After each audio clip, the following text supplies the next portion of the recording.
go, baby. I've already stayed too long.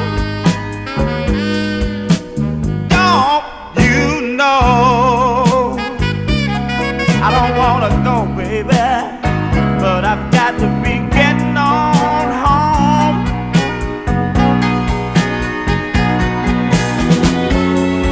I've already overstayed my time, baby. I'll be back tomorrow night.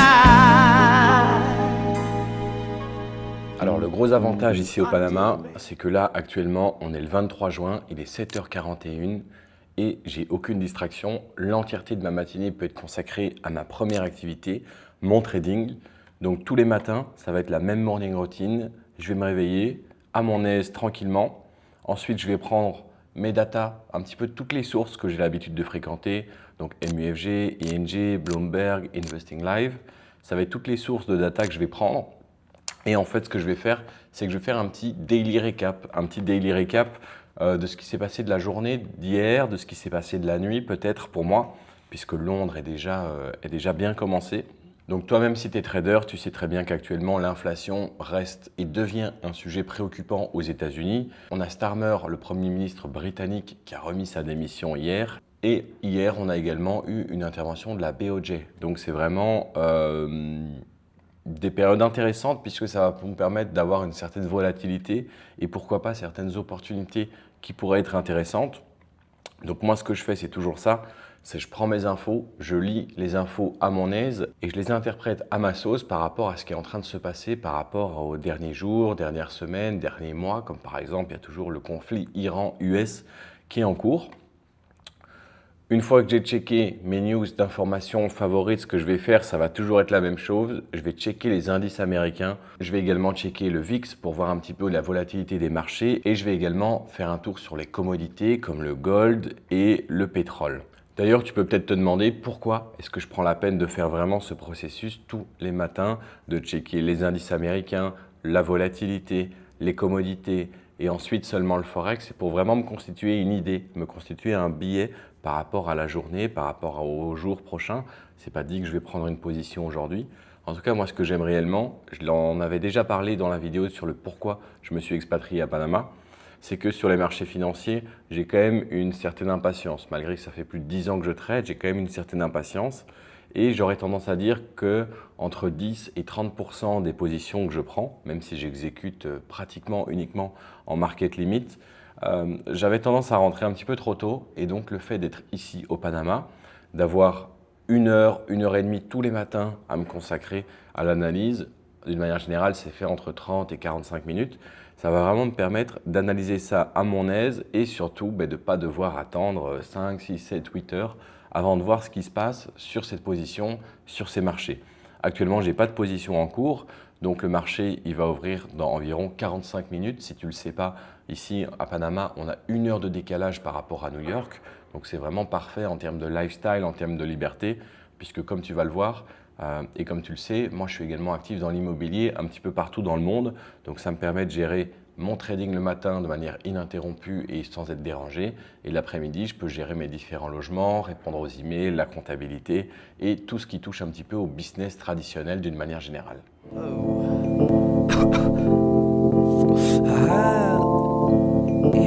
In the Nikes on my feet, keep my cipher complete. In the Nikes on my feet, keep my cipher complete.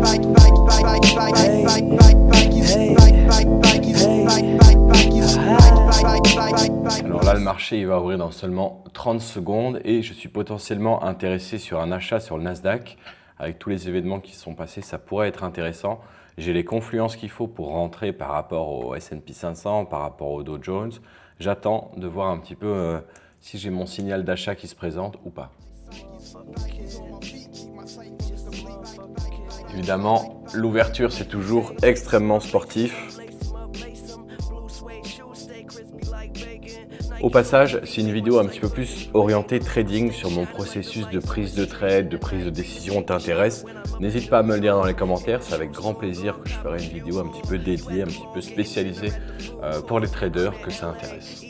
Two course, young boss, bitch, paper in my pockets. I got a closet filled with shoe boxes. Mom said my spending habit, little bit obnoxious, but a pilot stayed fresh up in his cockpit. Used to rock hand-me-downs, now buy some clothes, wear 'em out, hit the club, bitches pull their cameras out. Donc voilà, il est 8h40, il y a eu un très beau mouvement sur le Nasdaq sur lequel j'ai réussi à capitaliser, donc je suis super content. J'ai réussi à rentrer 2 positions sur la même idée. Et moi, comme je t'ai dit, j'ai vraiment envie d'amener de la transparence dans le milieu du trading, dans le milieu de l'immobilier, dans le milieu de tout ce que je fais. Donc, je vais tout simplement te montrer mes 2 positions du jour. Donc là, tu vois bien qu'on est passé aujourd'hui.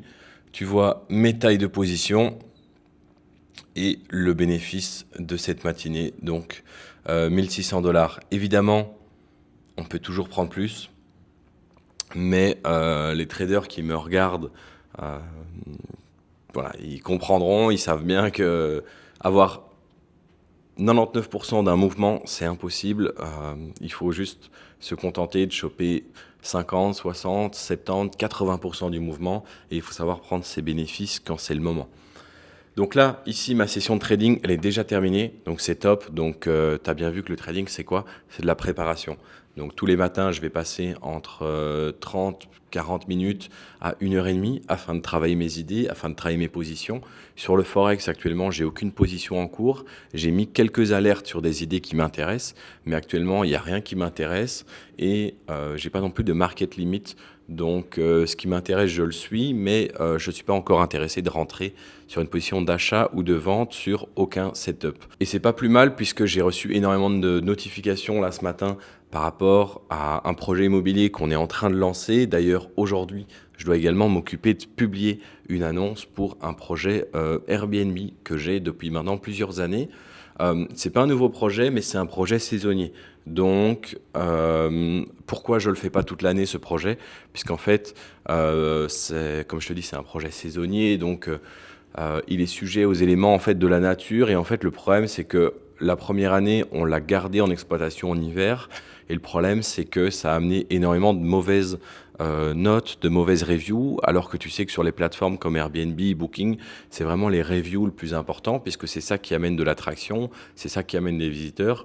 Et donc, on ne peut pas se permettre d'avoir un logement saisonnier en juillet-août qui a des mauvaises notes ou qui est mal classé, qui est mal référencé, parce qu'il y a quelqu'un qui a eu froid en décembre, parce qu'il ne s'est pas dit que louer une tente, il allait faire froid quand il fait 3 degrés dehors. Donc ça, je dois m'occuper de relancer ça aujourd'hui. D'ailleurs, au passage, je suis vraiment amoureux de cette vue, mais je te la remontre. Voilà, ici, c'est vraiment extraordinaire puisque j'ai vraiment vu sur les bateaux, les pétroliers, les porte-containers qui rentrent dans l'entrée du canal. J'ai les îles de Taboga au fond derrière et les premières îles que tu vois, ça c'est Amador, donc c'est vraiment super sympa. No barking from the dog, no small. And mama cooked the breakfast with no hog. I got my grub on, but didn't pig out. Finally got a call from a girl I wanna dig out. Hooked it up for later as I hit the dope. Thinking, will I live another 24? I gotta go, cause I got me a drop top. And if I hit the switch, I can make the ass drop. Had to stop at a red light. Looking in my mirror, not a jacker in sight. And everything. Alors, je voudrais quand même te partager un petit peu mon ressenti par rapport à mon environnement. Tu vois, ici, comme tu viens de voir, je commence à aller à la salle de sport et j'essaye réellement de m'y tenir, j'essaye d'y aller tous les jours et d'ancrer ça dans mes habitudes. Ici, une des personnes que j'ai rencontrées, elle m'a dit « Si tu habites au Panama, que tu as une salle de sport dans ta tour et que tu n'y vas pas, t'es vraiment une merde. » Et ça, juste cette phrase-là, ça m'a fait prendre un déclic puisque ça m'a fait vraiment me rendre compte de 2 choses. La première, c'était que j'étais au bon endroit, que je m'entourais des bonnes personnes qui avaient également des standards et des objectifs. Et la seconde, c'est que réellement, ton environnement, ça contrôle tout. Quand je parle de ton environnement, je parle évidemment des personnes que tu fréquentes, donc avec qui tu vas au resto, avec qui tu vas boire un verre, avec qui tu fais du business, mais également les endroits où tu habites. Donc je ne parle pas spécialement de la localisation, je parle également de la tour, puisqu'ici par exemple, tout le monde habite dans des tours comme ça, avec une salle de sport au rez-de-chaussée, une piscine, un sauna. Et en fait, te mettre dans des bonnes conditions, d'avoir un bon environnement, ça te permet réellement d'avoir aucune friction et tout simplement de pouvoir te respecter, te tenir et de pouvoir avancer sur tes objectifs. Un autre exemple de cet environnement, c'est qu'il y a énormément de temps que j'ai envie de publier du contenu.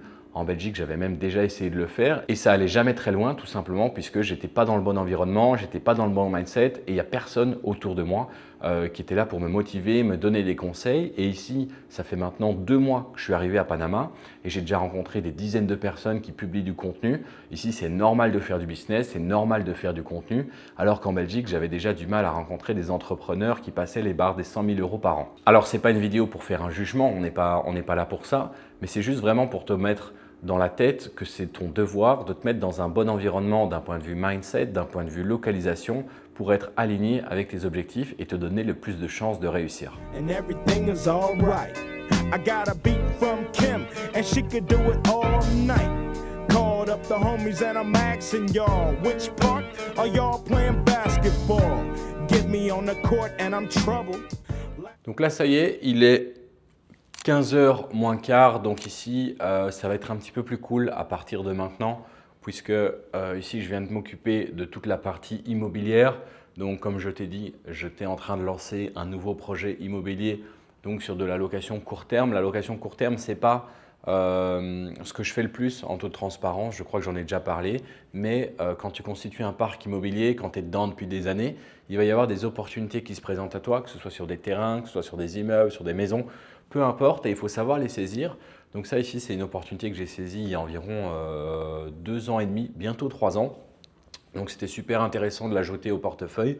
Ça demande un petit peu d'occupation, ça demande un petit peu d'organisation. Ici, il faut savoir que donc on est passé avec une délégation à 100%. C'est évidemment pas moi ou en direct qui vais aller changer les draps, qui vais répondre aux voyageurs. Moi, je m'occupe absolument rien de tout ça. Donc ça, c'est quelque chose qui est vraiment pas mal et qui peut être intéressant. Pourquoi pas en faire un business plus tard? Pourquoi pas développer ça? Tu sais que j'adore les hôtels. D'ailleurs, en parlant d'hôtels, je vais bientôt, à mon avis, t'en parler de manière un petit peu plus sérieuse et un petit peu plus conséquente. Donc, on aura le temps de discuter de ça dans les prochains jours. Et alors, comme tu as vu, donc, le gros avantage, c'est que j'ai pu mettre vraiment ma journée sous forme de bloc avec le trading le matin, l'immobilier, la gestion, la comptabilité, la facturation, tout ça l'après-midi. Et alors, ce que je vais faire, c'est que en fin de journée, donc ici, ça commence déjà à être plus calme parce que du coup, il est bientôt 16h à New York, on a 1 heure de décalage. Ça va se calmer. Ici, j'ai quelques petits trucs à faire. Je dois aller au pressing, déposer des chemises. Je dois aller faire des petites courses, acheter du café. Donc bref, une vie normale au final. Donc ça, c'est souvent maintenant que je vais le faire. Ça dépend des jours. Ici, aujourd'hui, c'est gris. Mais à Panama, c'est souvent vers 16h, 16h30 pendant la saison des pluies qui pleut. Donc ici, je crois qu'il ne va pas pleuvoir, donc je vais en profiter pour faire un petit peu tout ça. Ensuite, je vais rentrer à la maison et là, ce que je vais faire, c'est que je vais faire le même travail d'analyse fondamentale que j'ai fait ce matin. Je vais le refaire pour moi. Je vais le refaire ce soir, donc pour voir un petit peu ce qui a été suivi, ce qui s'est passé de la journée. Il y a bientôt à 17h, heure Panama, il y a l'Australie, Tokyo qui commence à bouger de nouveau. Donc, c'est intéressant pour moi à ce moment-là de voir un petit peu quelles sont les news, qu'est-ce qui se passe, qu'est-ce qui va se passer, qu'est-ce qui est sujet et qu'est-ce qui pourrait m'intéresser. Comme je te l'ai dit ce matin, sur le Forex, je n'ai pas de position en cours, je n'ai pas d'ordre limite actuellement qui m'intéresse spécialement, que ce soit en achat ou en vente. Ce matin, tu as eu l'occasion de me voir un petit peu trader les indices. Les indices, ce n'est pas une position que je vais garder sur le long terme. Je pourrais t'en parler dans une vidéo un petit peu plus si ça t'intéresse, comment je travaille sur les indices, avec quelle prop firm, puisque les indices, c'est quelque chose que je fais en prop firm. De même qu'une partie de mon portfolio sur le Forex. Donc d'ailleurs, si ça t'intéresse, n'hésite pas à me le dire dans les commentaires. Ça pourrait être vraiment intéressant de te partager tout ça. Comme ça, tu auras l'opportunité de découvrir mes 2 business, le trading et l'immobilier qui, pour moi, sont 100% complémentaires. Ça pourrait même faire l'objet d'une autre vidéo, mais j'avais le débat l'autre jour. Tout le monde sur Internet veut rentrer dans des cases. Ah, moi, je suis trader, moi, je suis e-commerçant, moi, je suis immobilier. Alors que la réalité, c'est qu'à un certain niveau, tu vas être amené à faire plusieurs choses par la diversification. Les plusieurs choses, ça peut être simplement investisseur, mais à ce moment-là, il y aura quand même un travail de recherche. Est-ce que tu vas investir sur les obligations? Est-ce que tu vas investir sur les actions? Est-ce que tu vas investir dans du private equity? Tu auras toujours plusieurs tâches, plusieurs casquettes. C'est quelque chose qu'on ne parle pas suffisamment en Belgique et en France, mais pour moi, les méthodes d'enrichissement, elles ne sont pas opposées. Tu peux faire du cash avec l'IMO, tu peux faire du cash avec le trading, tu peux faire du cash avec ce que tu veux. Par contre, pas tout en même temps. Ça viendra quand ça viendra de la manière dont ça viendra. Et il ne faut pas essayer de lancer 20 business en même temps. Ça, c'est une recette pour échouer. En revanche, si tu veux commencer et que tu te dis eh bien, moi je me mets à fond sur le trading et quand j'aurai fait du cash flow, quand j'aurai des revenus, quand j'aurai un plus gros capital vis-à-vis à ça, le placer dans l'immobilier, le placer dans les actions, le placer dans les obligations ou alors ouvrir un hôtel ou voilà. À ce moment-là, ce n'est pas débile et pour moi, c'est inévitable. Les modes d'enrichissement, ils doivent être combinés et pas opposés et pas se limiter à une seule chose.